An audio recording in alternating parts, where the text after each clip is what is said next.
Hi, and since our focus is on Bengal for some portions of this presentation, given the nature of the enormous farmers' protests over the major Hi. portions of last year and continuing into this year, And I since would our like to focus touch is on first the history and the struggle of the peasants in India, um, and we have to look at some historical perspective as well. So, agriculture in India flourished about 2,500 years ago, and with each passing arrival of various foreign powers, new and varied crops were cultivated. And rice and wheat being the primary crops being produced heavily. And the coming of manorialism or feudalism during the Gupta dynasty of kings changed the social structure of farming as whole, wherein landowners, or as we know in India, zamindars, uh, they were known to own the land, and the farmers would till the land and harvest the crops, which was at the capitulation of these serfs and peasants. And these conditions were exacerbated by the arrival of colonialism brought in by Britain, France, and Portugal. Under British colonization, approximately 10 million people died in 1710 in Bengal due to an artificial famine, wherein the rich and flourishing land in Bengal was deindustrialized by British East India Company to support the industrial project in Britain. And this was repeated again by Churchill and his policies during the Second World War, leading to the death of another 2 to 3 million people because of the Second Bengal famine in 1943. And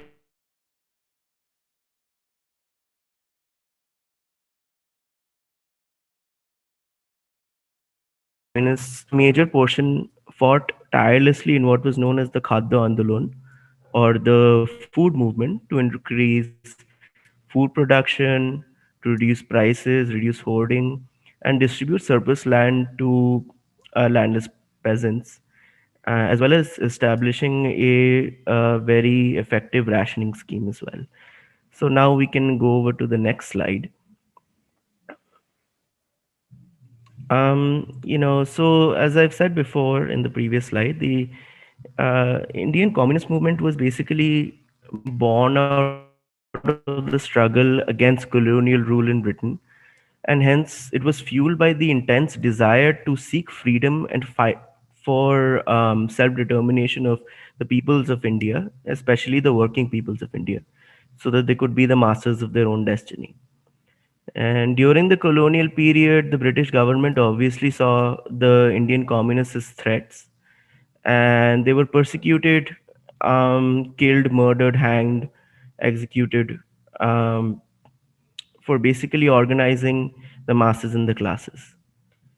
And as with every communist movement and socialist movement, as we've seen across the world, the Indian communists were influenced by the Soviet Union.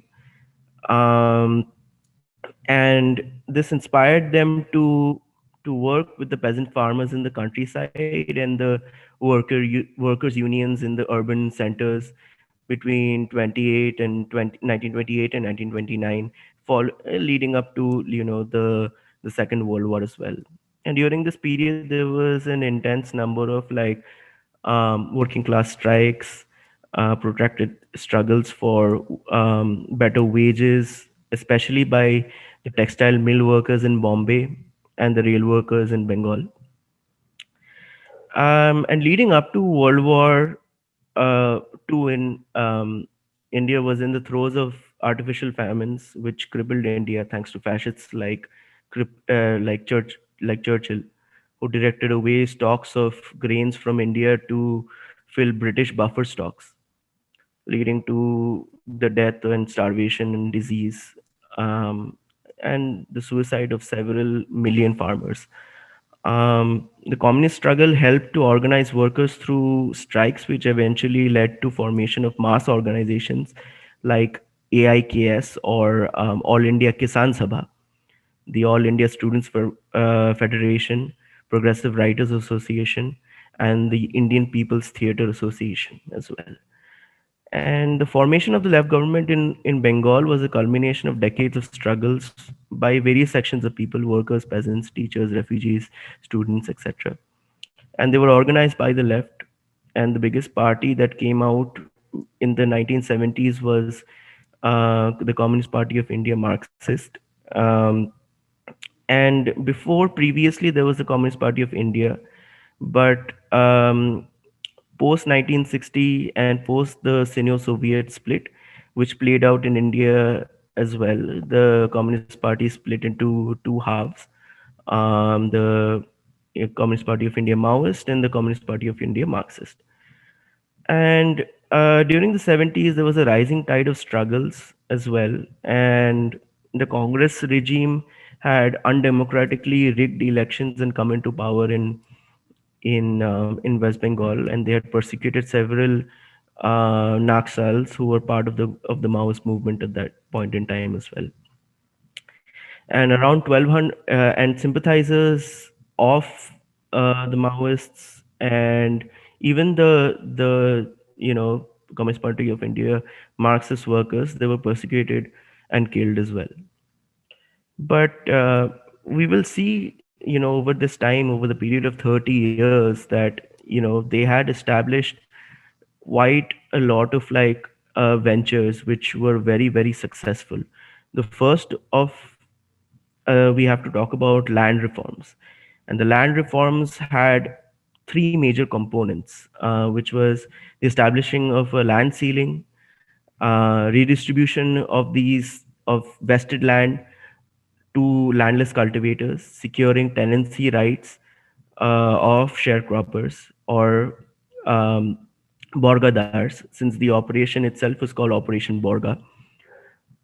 And as a result of this thoroughgoing reform program, West Bengal became one of the most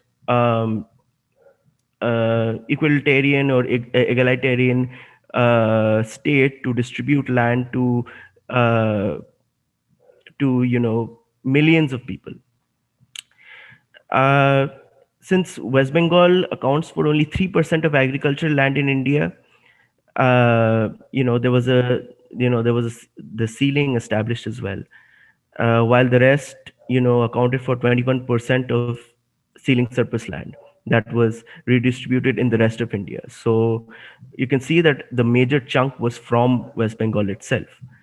So the total number of beneficiaries of land distribution in West Bengal was over 2.8 million people, which is about 50% of the beneficiaries of land distribution in post independence India. The security of tenancy rights provided to the sharecroppers under Operation Borgo was also pretty unprecedented as well. The total number of recorded sharecroppers had reached over 150, actually 1.5 million people, which accounted for over 20% of the total agricultural households in the state. And over 1.1 million acres of land was permanently brought under the control of the sharecroppers, and their right to cultivate land was firmly established during this period as well. And uh, you know, after 34 years in power, 84% of the west of land in West Bengal was owned by small scale farmers and marginal farmers. And by 2006, 1.2 million acres of ceiling surplus vested land lying with various state governments today uh, was not distributed amongst the landless in the rest of India, but there was there was a clear difference in West Bengal at this point. And this basically shows that there was a political will of the left front government in West Bengal and other, um, when compared to like other state governments which were run by bourgeois parties like the Congress. So and following the onset of neoliberal policies in the 1990s, the land reform measures that were undertaken by most of the Indian states were, they were reversed. But in West Bengal, an additional 95,000 acres of land was acquired in the 1990s under the land reform legislation, and 94,000 acres were distributed. Um, And these figures, as I'm telling you, were from 2006-2007 report on land distribution. If we talk about agriculture, the left front came into office in 1977. Food grain production was heightened, and it showed a growth rate of 6% per annum, which is the highest amongst the 17 most populous states in West Bengal, states of India. From a deficit state witnessing famines and food riots, it went into a very flourishing state in terms of food production. Um, and a variety of vegetables, including rice, was produced and distributed as well. And these projects showed a lot of success leading up to the 21st century as well. If you look at industrialization between 1991 to 2006, 1,300 plus industrial units were set up, and over 32,338 crores were invested into employment for over 200,000 people. And the left front government consciously supported small and medium enterprises, because of which a number of working small scale industries in West Bengal had increased from 1.9 million in 1994-1995 to over 2.7 million in 2001 2000, around in 2000 and 2001, with employment in small scale industries during this period increasing as well. And they had successfully fended off neoliberal reform as well from the central government. And the central government, which was run by Congress, was worked on the dictates of like the IMF and other bodies. um, and rather than following the policy of indiscriminate privatization of public sector units, the left front government had sought to strengthen them and earnestly tried to revive stock on close industrial units as well. Um, and towards the end of its regime, it faced a lot of controversy because from the neoliberal center-right party, Trinamool Congress, because they tried to create controversies regarding land acquisition, um, and they were embroiled with the local Maoists as well, leading to a lot of scruffles in places like Singur and Nondigram. Um, and they had killed a lot of people during this time as well, and blamed it completely on the the communist parties. And now, as time goes on, it is soon revealed that it was the Trinamool Congress who were involved in those killings during that time. And this had created doubt in the minds of people and led to the eventual decline and uh, of the Communist Party of India, Marxist, and soon after that, the Trinamool came into power. Again, if you look at some other factors like health and education, both had improved during that point in time. Um, over over the period of 1977 to over 2006, you know, kids were going to school, and the numbers increased from 4,600 to over 22,000. And and the number of students appearing for higher secondary exam, which is like when you get to 12th grade, the exams over there, the numbers increased to over 200,000 students in 1970, in from 1977 to over 750,000 in 2006. um, and over from 1977 to 2010 almost, if we see, the number of hospitals and Medicare facilities increased from over 1,300 to over 200,000. So there was a remarkable amount of work done in that sector as well. Welfare increased as well. Previously, uh, historically oppressed communities like Muslims, Dalit, Bahujans, they all were benefited from this. Especially the Muslim community, who comprise over 26% of the state's population, uh, saw a lot of like benefits. The West Bengal Minority Development Finance Corporation, which was formed in 1996, provided training and soft loans and self-employment and scholarships for meritorious Muslim students. Um, and there are reforms brought in by the madrasa education, which is basically like religious education for Muslim people, is also pretty noteworthy as well. The modernization of the curriculum, including introduction of like vocational courses, computer training, and bringing the recruitment of teachers in madrasas under the purview of the school. It was under the purview of the School Service Commission as well.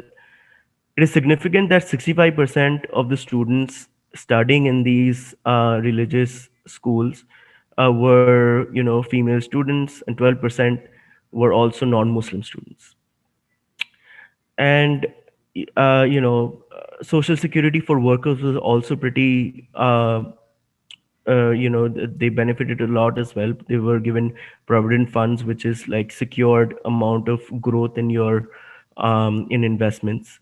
Um, and there was a lot of like self-help groups that were also established in West Bengal as well, that benefited nearly around 3.8 million people. And the organization was basically through democratic centralism, system of democratic elections to local bodies at Anchal, or like small villages and towns, to block and district levels were instituted. Gram panchayats at the Anchal level, panchayat committees, and the block level and Zilla Parishads at the district level were established, basically to broaden the scope. And now we can move on to the next slide, where we can see a painting by Chitta Prasad, who captured the period of starvation during the famines as well. And it is worthy to note that following the independence of India, there was the establishment of public distribution system. Um, and these were established, and two land reforms were enacted between 53 and 1955 in West Bengal. But these implementations and initiatives were also filled with a lot of problems as well. And the agriculture sector had remained in a lot of problems, and there was a lot of food shortages as well post these famines. The food crisis and the general poverty had led to multiple outbursts of public agitations through the 1950s, and it peaked in 1959. The leaders of the Communist Party adopted a sort of a twin strategy of organizing mass movements by forming issue based committees to draw public support from party lines and pressurize the government into providing relief measures, and also, going to the legislative assembly and constantly badgering them about food scarcity. Jyoti Basu, who was the one of the initial founders of the Communist Party of India, Marxist, was notably famous for this. And by the end of 1958, the Communist Party initiated the formation of price increase, famine resistance committees as well, in collaboration with other leftist members and other left groups as well. Um, and Jyoti Basu again was pretty, uh, you know, important in his role, since he was the founders of these committees as well. And the Congress, the National Congress, Indian National Congress, was complicit in the in what was known as uh, allowing the hoarders and the jodhas and the landlords to continue their practices, while the communists were fighting solely against this, and they had put sustained and significant pressure on the government at that point in time. If we look at the next picture, we see EMS Nambuduri Pad addressing a large crowd in Kerala. And EMS, as Vijay Prasad from the Tricontinental Institute likes to say, he's the Antonio Gramsci of India, because especially due to the fact that is responsible for writing several essays and documents and books, uh, during the early years of the Communist Party. Some of the books will be mentioned in the chat as well, so y'all can take a look at that. Um, and he was a the chief minister of Kerala between 1957 and 1959. He was also one of the founding members of Communist Party of India, Marxist. And through his theories, radical land reform and radical education reform was carried out in Kerala. It's a picture from the 70s, the Brigade Parade ground, as we've seen in contemporary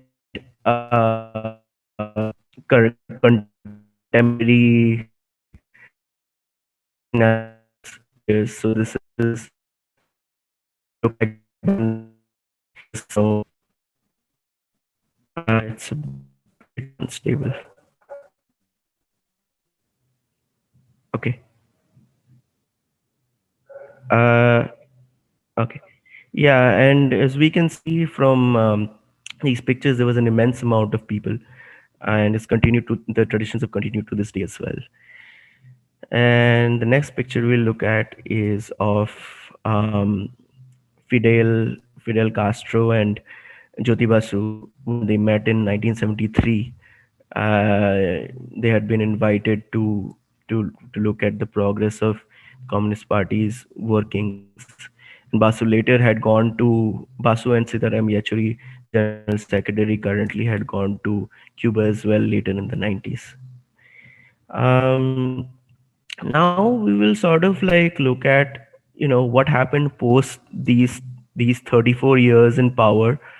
Um, as I mentioned, the Trinamool Congress government had basically entered the political spectrum because of their reactionary politics, their ultra left stances, and they were backed by revisionist Trotskyists and elements of the ultra left, especially the a lot of um, so-called intellectuals had backed them as well, and they had helped in destabilizing the left-front government with the help of so-called Maoists in Singur and Nandigram, and they were embroiled in several Ponzi schemes. Their party members were involved in several Ponzi schemes, such as Narada, Sarada, Rose Valley scams, in which a lot of their own party members, people who were close to Mamata Banerjee, who is the head of the Trinamool Congress, had benefited from these scams as well.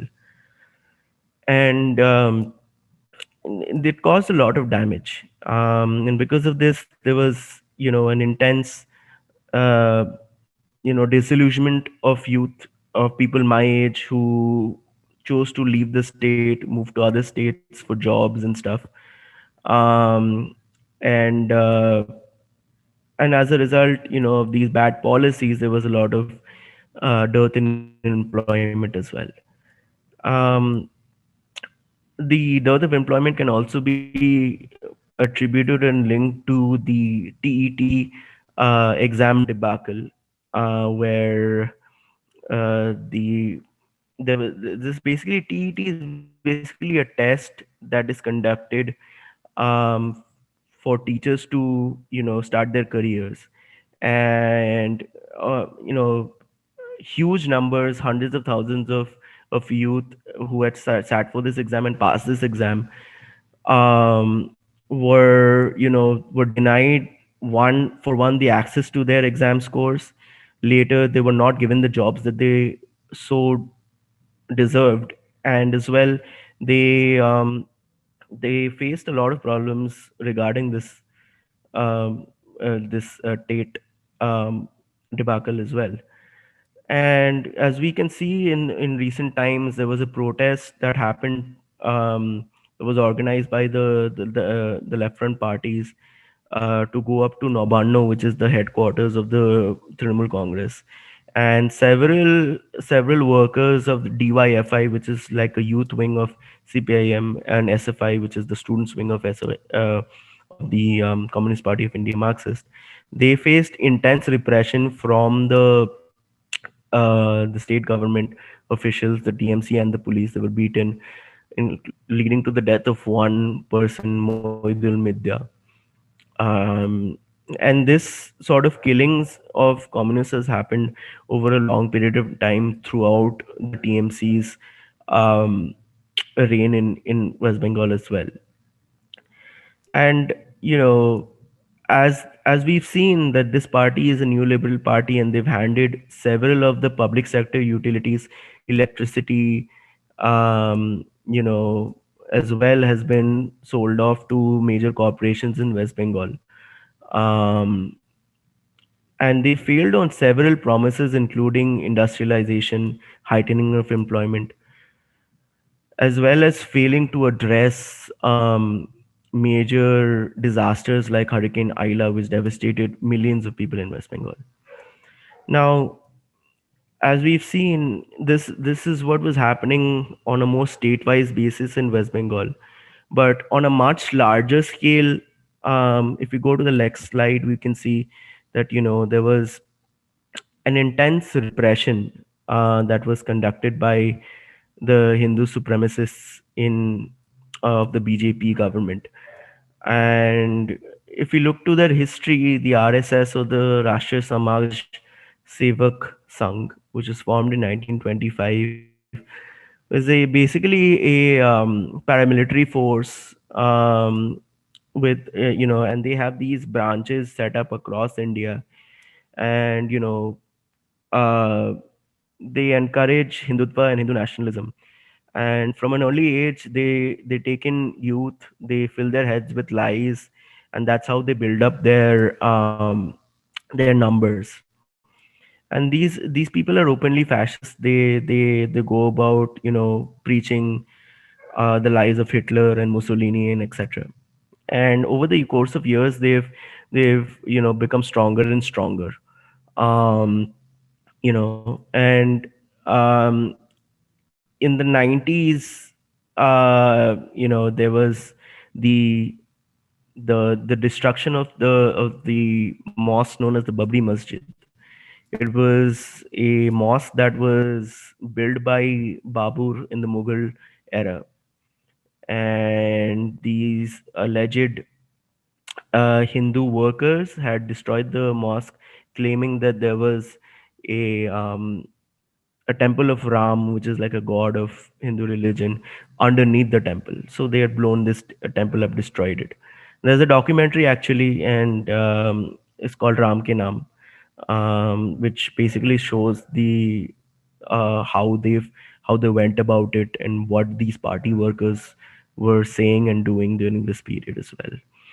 And leading up from the destruction of the Babri Masjid, there's a lot of conflicts and infighting between Hindus and Muslims throughout the 90s, up till the 2000s, wherein there was a mass pogrom of Muslims because some Islamists had blown up a train containing um Hindu people who had just come from the a sort of celebration that was happening in this Babri Masjid site.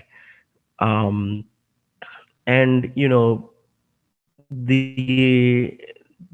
carried on this pogrom and genocide for many a day, and they had openly like paraded bodies of Muslim people through the streets and stuff, and killed and raped millions of Muslims. Um, so and they had basically come into power because of a failing Congress government, um, who was they were embroiled in a lot of scams as well, 2G scam, Colgate scam.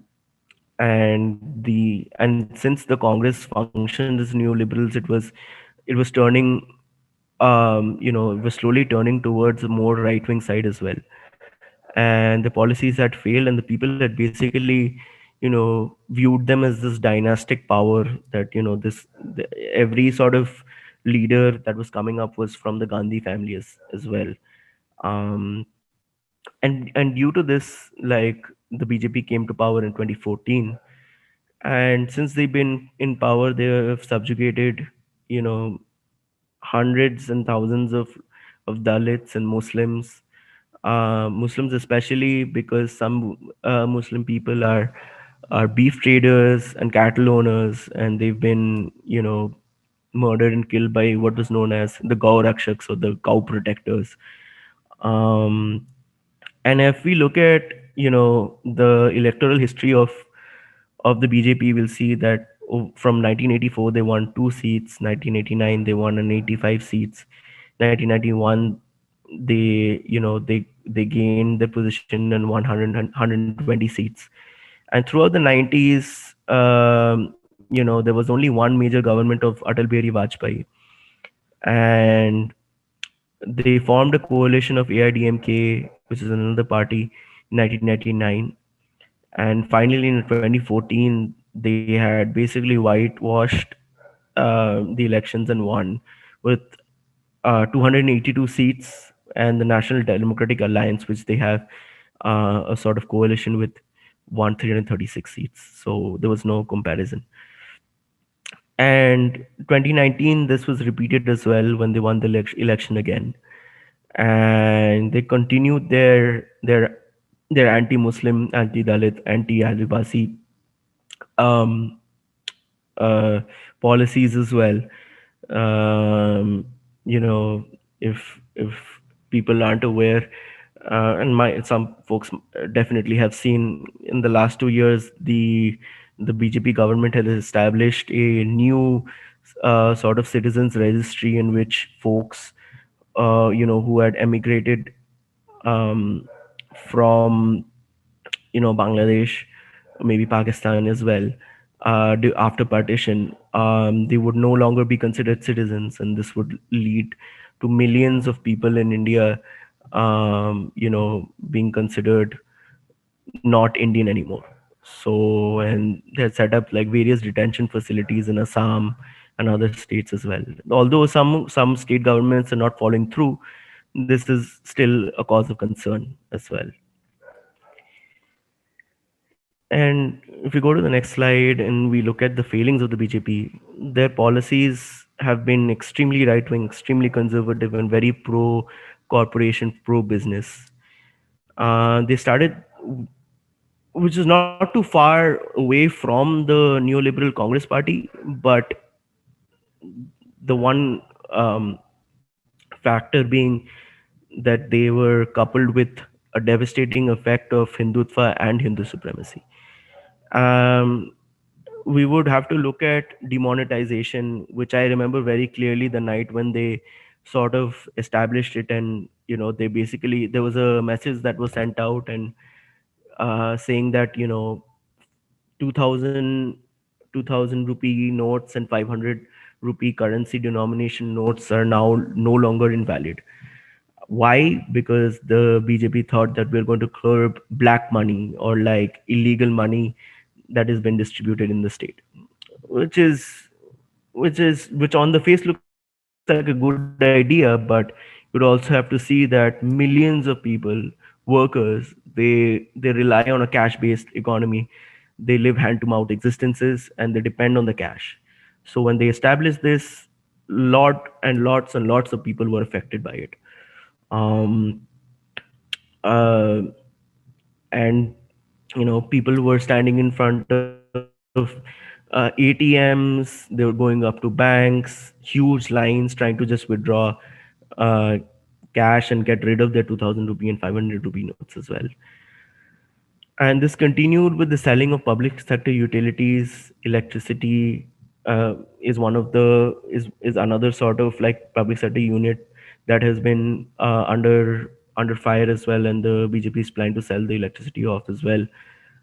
Um, as I've mentioned previously, there was also a rise of violence against the Bahujin of Adivasis and Muslims.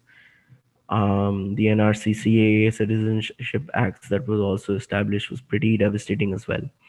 And as well as the monopolization of companies that were close to the BJP, like Adani, which is like a a coal extractor, and or obviously Ambani's and the Reliance Corporation as well, which is heavily benefited from the BJP coming into power. And over the course of the pandemic, we've seen so many lies being put out by the BJP. Um, you know, there was lack of COVID protocols. They didn't take it seriously, and due to this, initially they had thought that the first wave was over, COVID is gone, and they had accepted it as a success. But now it's coming to bite them back in the rear end.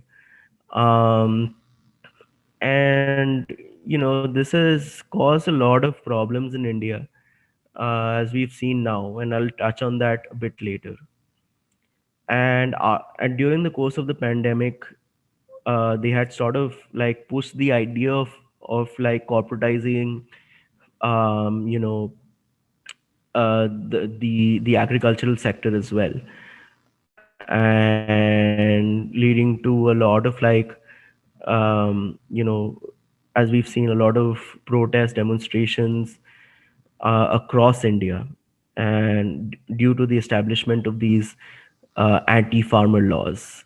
Um, and farming in India, as I've mentioned previously, um, has had a devastating effect because of these policies. The lives of the Indian peasants has been declining ever since the globalization came in, and imperialist countries like the US try and force their policies, and they try to bring their companies over, um, and sort of hamper small scale farming to a great degree, because these corporate profiteers have no intentions of paying fair wages to the farmers from which they acquire their crops. And we've seen, like, with certain companies like Lay's, that sued a bunch of farmers over in Gujarat for growing a particular strain of potato, that these farmers have been growing for years, but apparently the Lay's corporation was the first to patent it. So now they felt their moral duty to sue these poor farmers for billions of dollars as well. Um, and because of the imposition of anti-farmer laws over the course in time, we've seen, you know a huge number of suicides among farmers as well. Nearly 300,000 farmers, and 60,000 of these were in Maharashtra itself. And these particular deaths were basically because of, like, poor crop yields, lowering of the water table, drought, anti-farmer policies, corruption in subsidies, and high debts as well. Um, the farmers themselves oppose these bills because they feel that they'll have a lot of detrimental effects in the long run. And instead of expanding and building more rural markets or APMC mandis, the the BJP government thought of doing away with it completely and sort of corporatizing this entire sector. Um, and over the course in time, we've seen their policies fail over and over again. They prove that they do not have the interests of the people at heart. And this is reflected in, like, economic growth as well, which has stunted. Unemployment is now 27% to about 31% currently. A lot of it owing to poor COVID management. And you know and the BJP sort of had the audacity to call a lot of these farmers and protesters andolon GVs, or like, their entire job is probably just to protest, which is sort of, they're there to protest the repression that's against them. Our entire history has been of one of struggle against colonialism, and to say this is to insult the farmers completely. um, and each and every farmer as a citizen has the right to protest as per the Constitution of India. The prime minister abused his powers by maligning them. um, and the livelihood as well. You know, and the PM said that the Prime Minister basically said that the farmers organizations are unable to point out the reason for their struggle, which is absolutely lies. This part of his game plan to malign farmer struggles. And the agrarian crisis is rampant in India.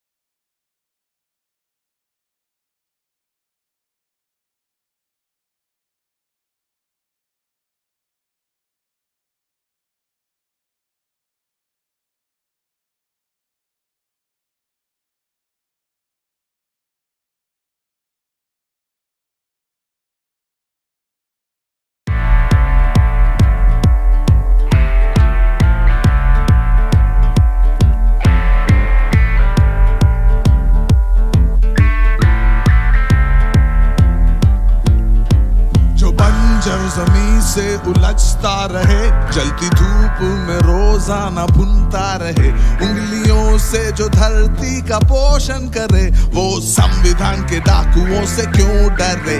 क्या डर, क्या डर, क्या डर, क्या डर, क्या डर, क्या डर, क्या डर, क्या डर? No fear, no fear, no fear, no fear, no fear, no fear, no fear, no more fear. जो घने काले बादलों की राह तके, मेहनत के गीतों को याद रखे, जो तन्हा काली मिट्टी को जिंदा रखे, वो इनकी नाकाबंदियों से क्यों डरे? क्या डर, क्या डर, क्या डर, क्या डर, क्या डर, क्या डर, क्या डर, क्या डर? അച്ചമില്ലേ അച്ചമൻ ബദില്ലിയേ, അച്ചമില്ലേ അച്ചമില്ലേ അച്ചമൻ ബദില്ലിയേ, അച്ചമില്ലേ അച്ചമില്ലേ അച്ചമൻ ബദില്ലിയേ, അച്ചമില്ലേ അച്ചമില്ലേ അച്ചമില്ലിയേ. जो देश की भूख को मिटाता रहे, हर पीढ़ी के कदमों में फुर्ती भरे, लोगों के सपनों को जिंदा रखे, वो झूठे फीके वादों को क्यों सुने?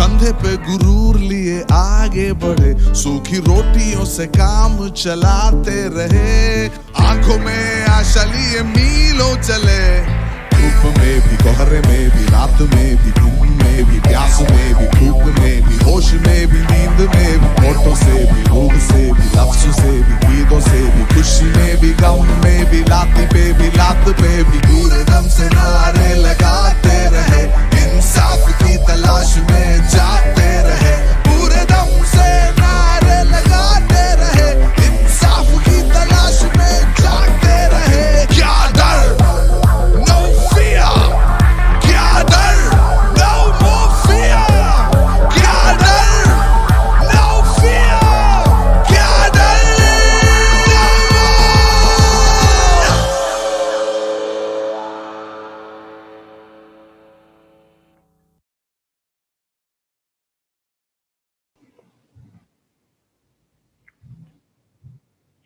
So, as we've seen from the video, that these farmers have like struggled over, of all these months, and they've continuing to protest.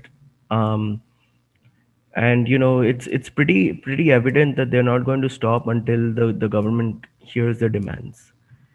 Um, so, and through this COVID period itself, we can sort of like um, see that the left front has been quietly working within its ranks to sort of gain sort of increase the contradiction between the people, that this neoliberal government that is in power, the TMC in West Bengal, is no better than the BJP, and there'll be a lot to lose if the TMC or the BJP come back to power in this state election that is going to take place, and is taking place currently as well. The seventh uh, phase of it is currently going on right now. And if we move to the next slide, we can see that the the resurgence of the communist parties and the left. They have, during the CA and NRC and PR protests, the left front government has shown solidarity towards them. They have shown solidarity towards Dalit Bahujan Adivasis. um, and while I was in India, I went to a lot of these protests as well. And during that time as well, there was a 200 million strong protest that was organized basically by labor unions, namely C2, or the Center of Indian Trade Unions, and they called for a Bharat Band, or a strike across India. And they have, through this crisis, the left front government has shown a lot of like solidarity towards migrant laborers as well, helped them out. And a lot of the leaders as well, especially Dr. Fuad Halim, who is running for elections right now, has provided affordable healthcare um, to citizens who needed it desperately. He provided dialysis, kidney dialysis, for less than for like 50 rupees, which is like probably 25-30 cents in American currency. He even donated plasma throughout the second wave of the pandemic as well, uh, you know for patients who needed it. um, as well as the construction of these Sromojibi canteens, or the working class canteens, that provide food to households and working class people for cheap. um, and these are set up mostly in the area which I am from, in Jadavpur. They're working quite well. They distribute food. They have like delivery systems as well. And they, as in the previous slides have shown, that they have shown a lot of like solidarity towards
Yeah, sorry, people keep dropping in and out. Um, so there was a million strong people who had shown up in support of the left front government, holding these banners and red flags. Children, youth, people of all ages showed up. Marginalized communities, indigenous people, disabled people, Muslims, Dalit, Bahujans, LGBTQ plus people, they all showed up. And the leaders, you know, basically held this rally to point out the failures of the TMC, the failures on their promises, the statewide dwindling numbers of unemployment, which is now at 17.4%, and has been exacerbated by the COVID-19 pandemic, the poor management of natural disasters like Ayla and Hurricane Amphan. And if we go to the next slides, we can see some pictures of those rallies as well. We can see here Sitaram Yechury, the General Secretary of the Communist Party of India, Marxist, sort of addressing the crowd. Um,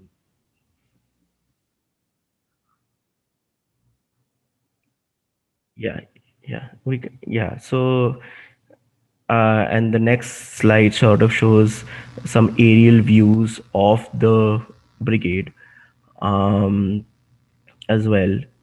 These are all taken by, I think, some small MAVs and drones. And as we can see that, there was an outpour of people that showed up to to this particular rally, the People's Brigade. Um, and now we can move on to the young, vibrant leaders. Um, you know, the Communist Party of the Communist parties in general have been sort of accused of having very older members, older representatives holding the reins for very long. So they sort of reversed those policies and decided on having younger candidates running for the polls this time. And after the 2019 Lok Sabha polls, the CPIM basically had sort of identified these problems, and um, for this particular election selected folks who were majorly under the age of 40. um, and we can see that there's a good mix of young youth leaders and older Politburo members, which is sort of the best representation of the people's movement that fights for freedom and liberation of working class people. Some of these leaders are, as I would name them, Shatrup Ghosh, Meenakshi Mukherjee, Vitata, Aishi Ghosh, Deblina Hebram, Shubham Banerjee, Dipshita Dhar, Srijan Bhattacharya, Fuad Halim, as I mentioned previously, the doctor who worked tirelessly, Dr. Sujan Chakraborty, Mohammad Salim, just to name a few. And the next slide sort of shows their faces as who they are, and it's a nice image to look at, and it sort of sparks a lot of interest and a lot of hope in the youth as well.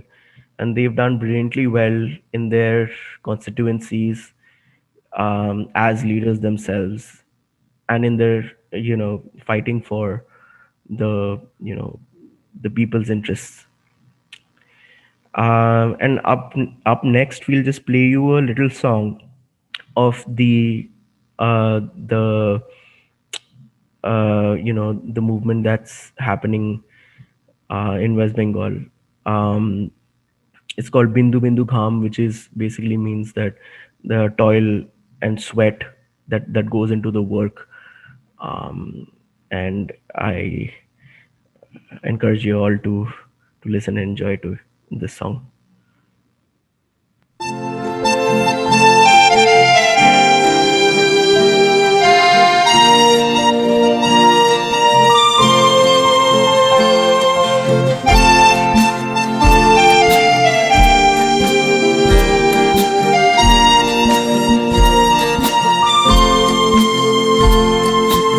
রাস্তায় আজ নামো বন্ধু, গাও মানুষের গান। দিন বদলের আসছে সেদিন, কাটবো নতুন দান। মাটির কাছে খড়ির দাগে লিখিয়েছি যে নাম, তুলছে আওয়াজ রেকুজ কাওয়াজ বিন্দু বিন্দু ঘাম। রাস্তায় আজ নামো বন্ধু, গাও মানুষের গান। দিন বদলের আসছে সেদিন, কাটবো নতুন ধান। মাটির কাছে খড়ির দাগে লিখিয়েছি যে নাম। তুলছে আওয়াজ রেকুজ কাওয়াজ বিন্দু বিন্দু ঘাম। হাঁটছি তো সেই যুগ যুগ ধরে, ঘুরে ঘুরে সব পথে প্রান্তরে। লড়াইটা তো কাদা ছোঁড়া ছুড়ি নয়, কোন ভগবান আল্লাহর নাম পাকস্থলীর মেটায় কি দাম। তোমার আমার বেঁচে থাকার ভয়, খয়রাতি করে বানিয়ে বোকা, সমাজটাকে বানিয়ে খোকা। মাথা উঁচু করে বেঁচে থাকাটাই দায়। দিন বদলে চাইছি সেটাই, পথে পথে হোক এমন লড়াই। চাকরির খাম করানারে দরজায়, চাকরির খাম করানারে দরজায়। চাকরির খাম করানারে দরজায়। ভরবে তুমি কেমন করে সেই কিষানির ঘর, কিষান যে তার ফেরে নিয়ার হাজার তুফান ঝড়। লড়াইটা তো সেই দাবিরই, ফসলের ঠিক দাম। তুলছে আওয়াজ রেকুজ কাওয়াজ বিন্দু বিন্দু ঘাম। মাটির কাছে খড়ির দাগে লিখিয়েছি যে নাম। তুলছে আওয়াজ রেকুজ কাওয়াজ বিন্দু বিন্দু ঘাম। রাস্তায় আজ নামো বন্ধু, গাও মানুষের গান। দিন বদলের আসছে সেদিন, কাটবো নতুন ধান। মাটির কাছে খড়ির দাগে লিখিয়েছি যে নাম। তুলছে আওয়াজ রেকুজ কাওয়াজ বিন্দু বিন্দু ঘাম। তুলছে আওয়াজ রেকুজ কাওয়াজ বিন্দু বিন্দু ঘাম। তুলছে আওয়াজ রেকুজ কাওয়াজ বিন্দু বিন্দু ঘাম।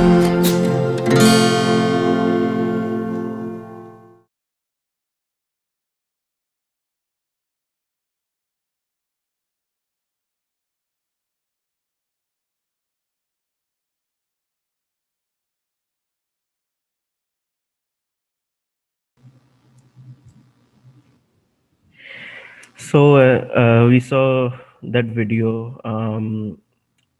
I think that video, it really represents the toil and the hard work that folks are doing over there. Um, and we've seen that these leaders are fighting from their constituencies, but to support these leaders, there are a lot of other folks who go behind the scenes as well. And I would personally like to thank Arijit Mondal, a friend of mine who's a comrade in the struggle over there in India, in West Bengal, fighting there as well. And I asked him to speak for to address the situation there, and we'll hear from him in a clip that we will show you right now. Hello, I am Orijit Mondal.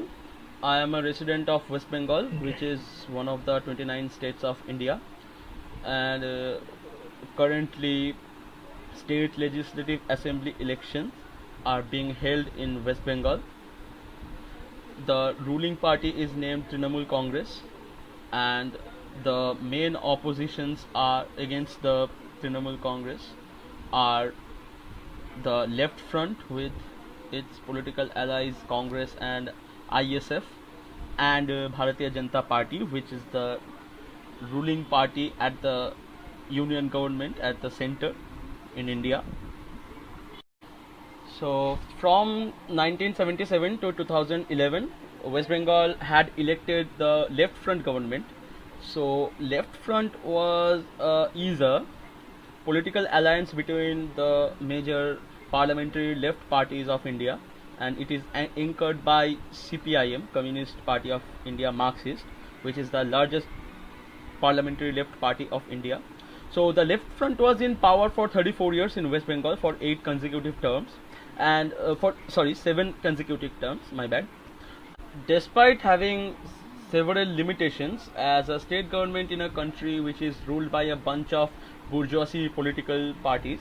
Left Front had successfully implemented several leftist or socialist policies under their rule, like land reforms, which is known as Operation Borga in Bengali. Basically, land ceiling was imposed, and the surplus land, which were above the land ceiling, were redistributed among the landless laborers employed in the agricultural industry. Major industrialization programs were taken. The left was ousted from power by an evil nexus of a bunch of reactionary political groups, which was led by Trinamool Congress, which is a regional political party based in West Bengal. In the latter half of the first decade of the second millennium. So all this was done under the disguise of a spontaneous farmers movement against the alleged land grabbing operations for establishing a special economic zone in two West Bengal villages named Shingur and Nondigram. So the movement resulted in the loss of several lives. Many of them were CPIM workers who lost their lives in the hands of ultra left militants who are called Maobadi in West Bengal. They follow Mao Zedong's ideals, the Maoists, and some of them were the farmers who were protesting against the left's controversial stance of acquiring land for special economic zone. So CPIM lost the subsequent state elections in 2011, and Trinamool Congress came in power. The TMC regime has completely failed to meet the expectations they were supposed to fulfill. There were almost no major industrialization projects in the past 10 years. No major employment schemes were taken in this period, in the past 10 years. Many TMC leaders, many ministers, members of parliaments were involved in a major microfinance fund scam in this period. Rampant corruption was present in every rank of the ruling party, which has created a significant anti-incumbency wave across the state. Also, the presence of right-wing Hindu supremacist organization (RSS) has exponentially risen in our state in this TMC era, with some of the local leaders acting as RSS's patron. So many of the Trinamool Congress leaders have joined Bharatiya Janata Party, which is the political wing of RSS. In fact, former TMC members occupy a significant portion of BJP's candidate list for the upcoming 2021 West Bengal Legislative Assembly elections. The rise of the blatantly Islamophobic organization RSS BJP has also resulted in the increasing communal tension in West Bengal, which is a state with nearly 27% Muslim population. In West Bengal, I have witnessed another interesting phenomenon where ultra-left parties have lent their support to a center-right party like Trinamool Congress rather than with the largest parliamentary left political party CPIM. Recently, the General Secretary of one such party, CPIML Liberation, had criticized the Left Front for not supporting TMC in their quest against fascism. So these kind of questions became futile and invalid when TMC itself has shown signs of quasi-fascism and authoritarianism in the past and have completely failed to curb the growth of a Hindu nationalist organization like BJP, RSS, Hindu Samhati in West Bengal. In fact, TMC historically has been an ally of BJP for several years. The demand of left returning to power is significantly increasing, especially among the youths of West Bengal, as questions regarding jobs, food and security are becoming more pertinent than religious polarization on which both TMC and BJP is banking. The significant amount of youth and female candidates who will contest in the upcoming elections have also been able to raise the expectations of the mass from the left. The controversial alliance of Left Front with Indian National Congress, which is another centrist party with a historic socialist tendency, and a large contribution towards the independence of India, and Indian Secular Front, which is a new entrant in the vibrant political scenario of West Bengal, comprising several marginalized community organizations and led by a young dynamic cleric from a sacred Islamic shrine in West Bengal, has attracted its fair share of criticism. However, the alliance, which is named as Sanyukt Morcha or the United Front, have repeatedly proved that they are the only secular, progressive, and capable option which is left to the voters in the upcoming elections. So, a political alliance which talks about development and progress instead of things like sacred cows, Ram temples, will be a natural option for the people of West Bengal. So the expectations on left and people's trust on left is significantly rising.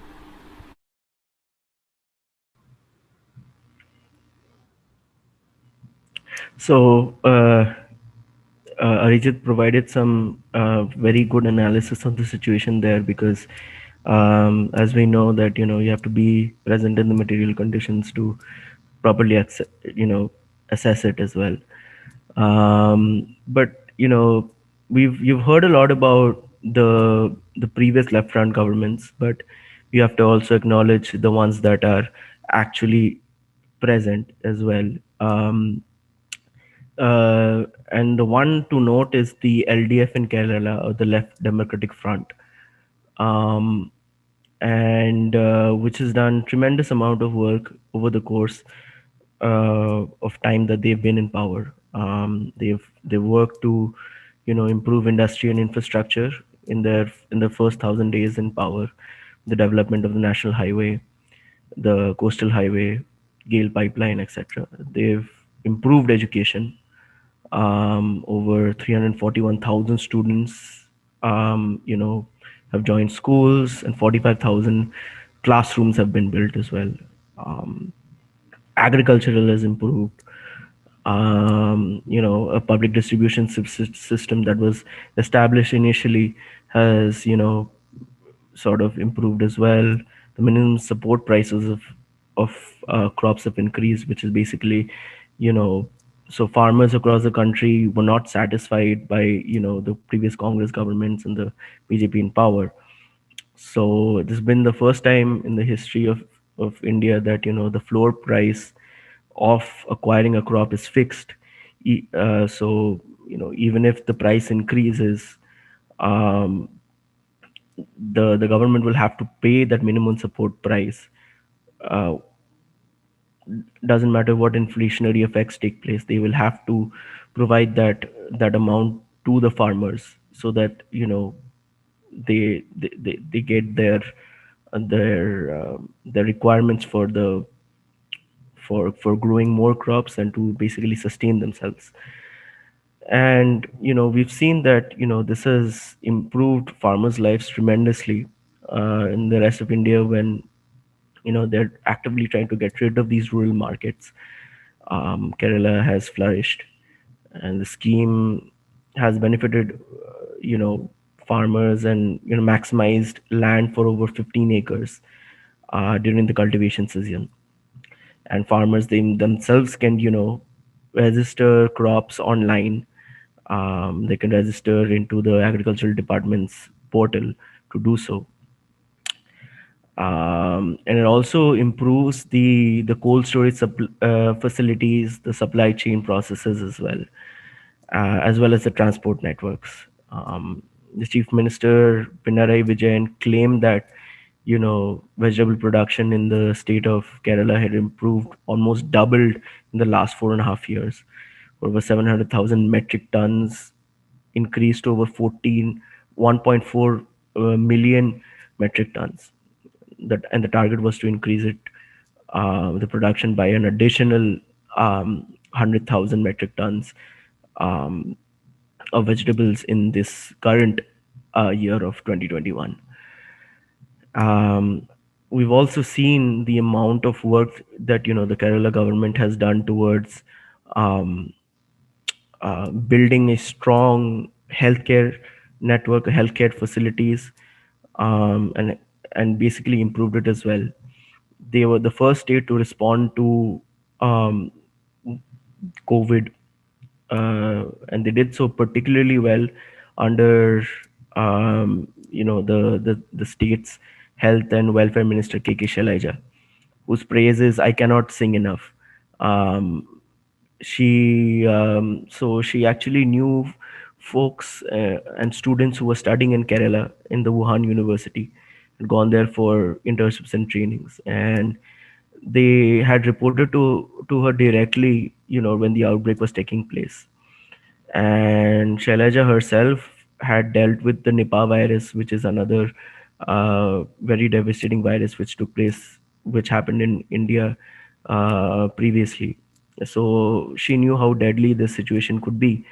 So on January 24th, which is 2020, which is ahead of a lot of others, countries as well, she sort of formed a rapid response team, set up control rooms, and mobilized surveillance teams.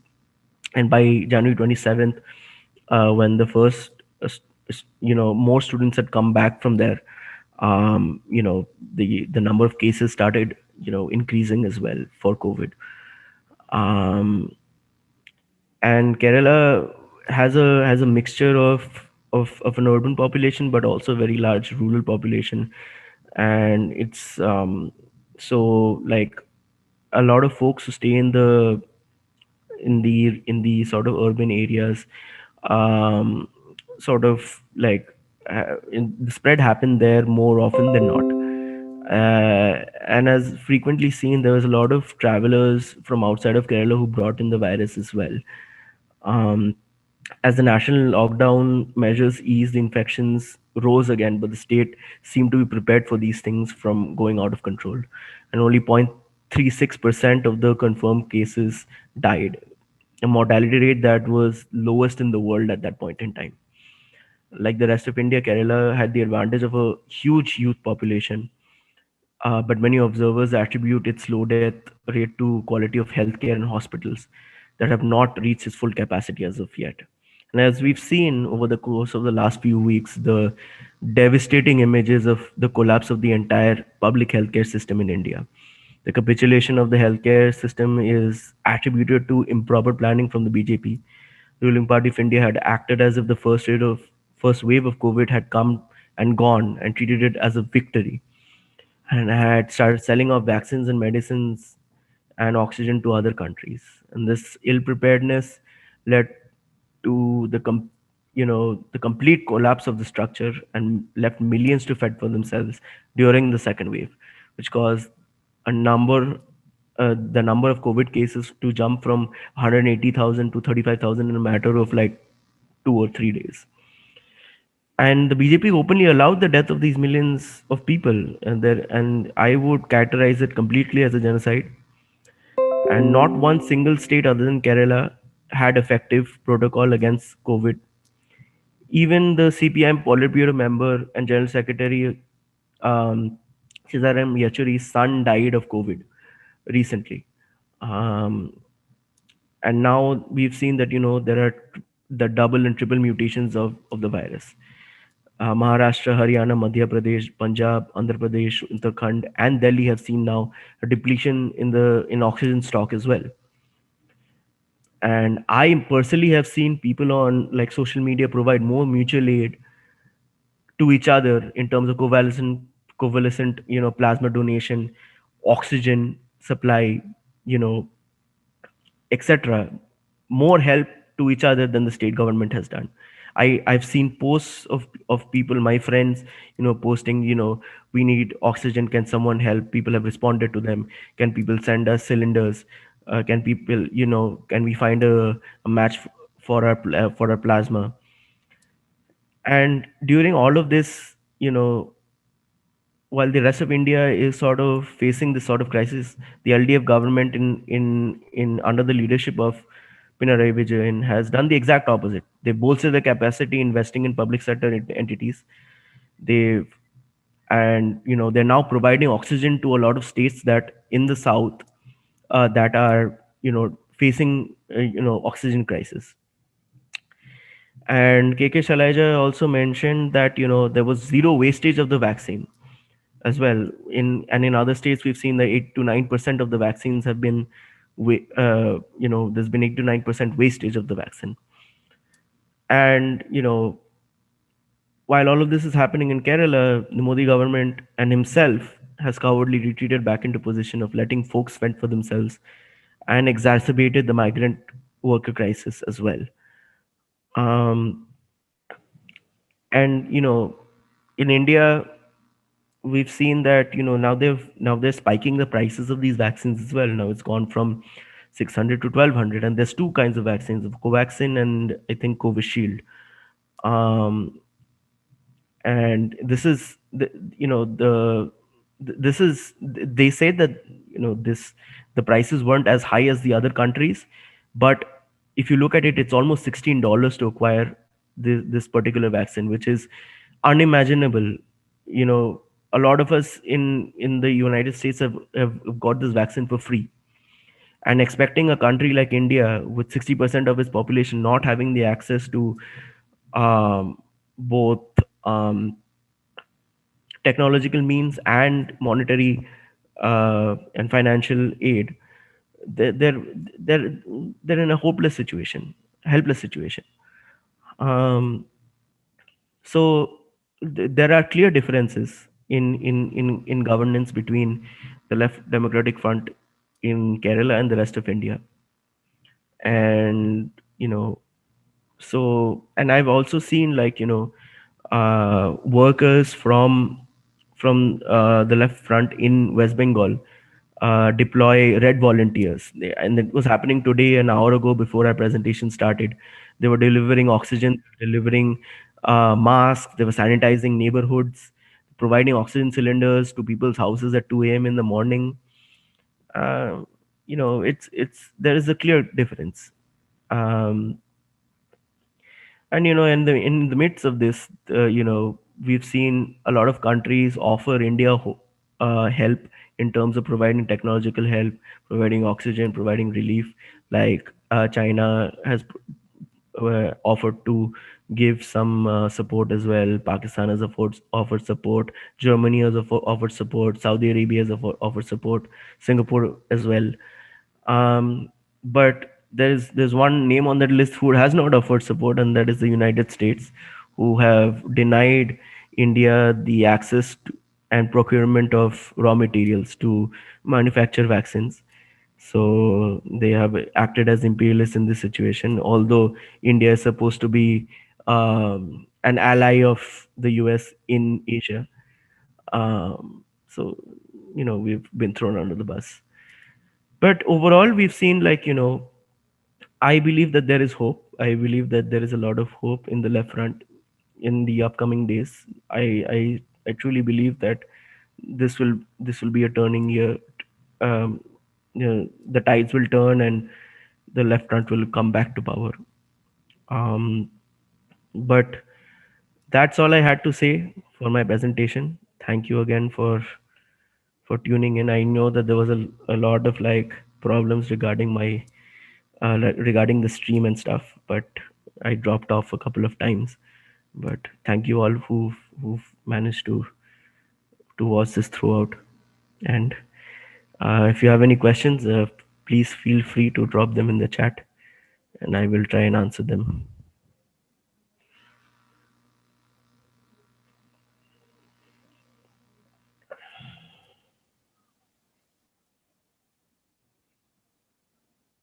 So there is one question I do see here that's popped up that says, "What do you think is needed to get Modi out of office?" Uh, well, I think you know over the course of the years, the BJP have proved to be completely anti-people, anti-worker, and states are now realizing that fact. People are um, wisening up to the fact that this government does not have their best interests at heart. And I believe that further work needs to be done in terms of mass organizing. Uh, in terms of the already established uh, communist parties, socialist parties, to work harder to in their respective states where they are present, to increase the contradiction that you know that there is a difference between the governance of BJP and the rest, and the places where the left front are in power, and they have to continue to organize at a grassroots level, addressing material conditions and working towards liberation. That's what I feel needs to be done to get Modi out of office.